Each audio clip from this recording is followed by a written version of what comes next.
right, it's Way Up with Angela Yee. I'm Angela Yee. Happy Monday. Let's get into some Yee tea.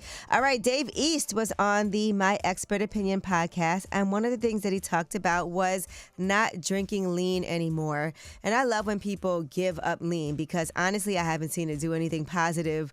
And we've seen so many different people really struggle with that and even die from it. So here's what Dave East had to say.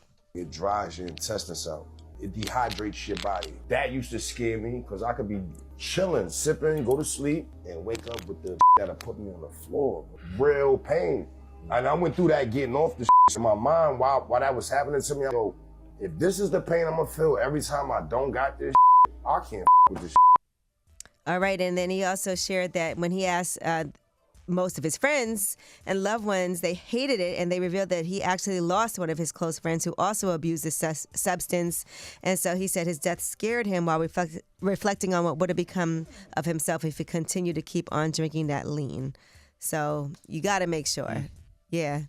Dan, you were going to say something? No, I mean, it's great to hear when people open up about why they left, why they stopped doing that type of stuff. And hopefully that will discourage people from even starting. Yeah. And also for people who are listening and maybe already indulging, that might encourage you to be like, I do need to stop doing this too. Yeah.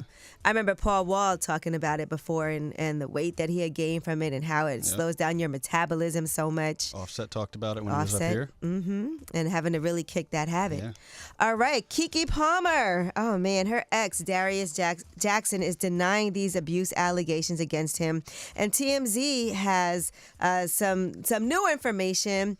Now, I guess he's attempting to put out messages between himself and a phone call that happened. And we're going to explain this all. So here's the phone call. So this is Kiki Palmer's mother who is talking to him. Where's my baby? You better watch out. You might get a bullet in your mother. All right, so he's saying that Kiki Palmer's mother threatened to put a bullet in his head. And then there were some messages between Kiki's mom and Darius's mother. It says, "Hello, Sharon. How are you? I've tried not to get involved in my son's personal business, but I heard that you are going to put a bullet in my son's head. Well, then now we have to involve the authorities because you don't respect or value yourself, and I can see not my son's life. You might have to kill all of us. I will file a police report on you now."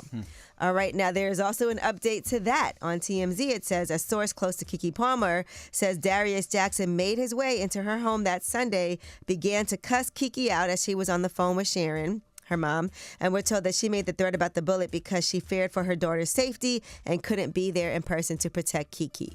So the messages that he put out was really just, that's what happened behind the scenes. He went into the house, was threatening her. Kiki's mom couldn't do it. I think any mom would say that about their child. I'll put a bullet in your head. Not that you would do that, but in defense of your child and knowing that there's a baby in the house, that's the type of conversations that could take place. It's just sad to see all of this playing out while they have an infant son and that they have to go through this. And I'm sure for Kiki, having given birth to a baby, this is not easy to have all of this public. Happened so quickly, too. You know, people talk about the warning signs. They hated what he had to say when she was at the Usher concert.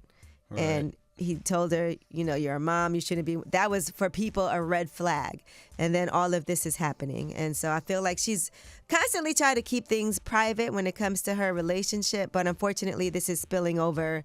And we'll see as everything plays out. We just want to show our support. All right, Nas, his audition tape for Paid in Full has appeared online. I love watching these audition tapes. Who else? Somebody just recently had one that was pretty good also. I'm trying to remember who it was. But anyway, here's his audition tape. Yo, you H, right? Yeah, what's up? Yo, this the new 450? Yo, got the dual gold rims with the gold insignia up front. Got the 12 on the hood, right? Yeah, you living. I feel like should they be allowed to put these things out? Because sometimes it's a little embarrassing. Like, you do an audition tape, you don't think the world is going to see it. It's supposed to be just for somebody to see, but, Have you ever done an audition tape? I've auditioned for things, so I'm sure there's tapes that exist. Yeah. I didn't make it myself, but yeah, I'm sure. For what? I don't even remember. It was probably so, you know what? I don't know if I really have. I'm trying to think if I've ever auditioned. People have asked me to do things and then been like, come in and read for this. So yeah. Right. So yeah, definitely. And I also want to talk about this movie, The Marvels. It debuted with $47 million. And they're saying that's like a low for Marvel. For the Marvels? But I do want to note that it was a strike going on. So normally people would, and you know why I hate this? Because a black woman actually directed this. Right. Nia DaCosta. Yeah, right? Nia DaCosta. So I just hate that for her because it's not that, it was a difficult time to put out a movie. Right. When people could not promote. Right. And it was also led by women too. So, and Marvel always puts so much into their rollout their marketing for movies. and promotions. So it just kind of was like a bad timing for something like that to happen. So go and support. All right, well, that is your Yee Tea. And when we come back, we have Ask Yee. 800-292-5150. Any question you have, we are here to help. It's Way Up with Angela.